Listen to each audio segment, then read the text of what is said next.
તો અનેક મહત્વપૂર્ણ સમાચાર સામે આવી રહ્યા છે તેની પર નજર કરીએ તો વિજય શાહના નિવેદન પર કોંગ્રેસે પ્રહાર કર્યું છે। વિજય શાહનું જે નિવેદન સામે આવ્યું છે તેની પર વિપક્ષ દ્વારા વળતો વાર કરવામાં આવ્યો છે। વિધાનસભામાં કોંગ્રેસના ઉપનેતા શૈલેષ પરમારે વિજય શાહના નિવેદનને વખોડ્યું છે।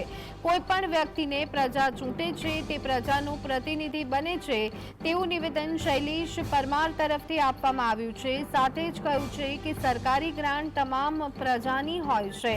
તો વિપક્ષ તરફથી વિજય શાહે આપેલા નિવેદનને વખોડવામાં આવ્યું છે। ભાજપના નેતાનું આ નિવેદન પ્રજા સાથેનો દ્રોહ હોવાનું શૈલેષ પરમારે ગણાવ્યું હતું।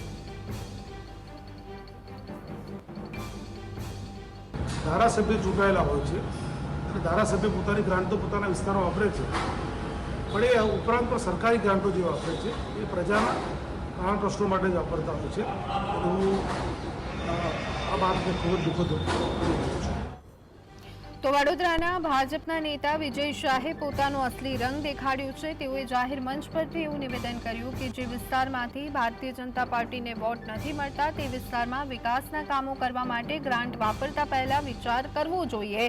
આ એક બાબત જ્યારે જાહેર મંચ પરથી નેતાએ કહી છે ત્યારે તેઓ શું વિચારે છે તે હવે વિચારવાની આપણે જરૂર નથી, કારણ કે તેમનો જે ચહેરો છે અસલી તે સામે આવી ગયો છે। આમ તો નેતાઓની તાસીર આવી જ રહેતી હોય છે, જ્યારે મત માંગવા તેઓ આવતા હોય છે ત્યારે બિચારા બાપડા બની અને આવતા હોય છે, તેઓ આપણી પડખે છે તેવા ઢોંગ કરતા હોય છે, પરંતુ અસલી રંગ શું છે તે ચૂંટણી પછીના ગણતરીના દિવસોમાં ખબર પડી જતી હોય છે।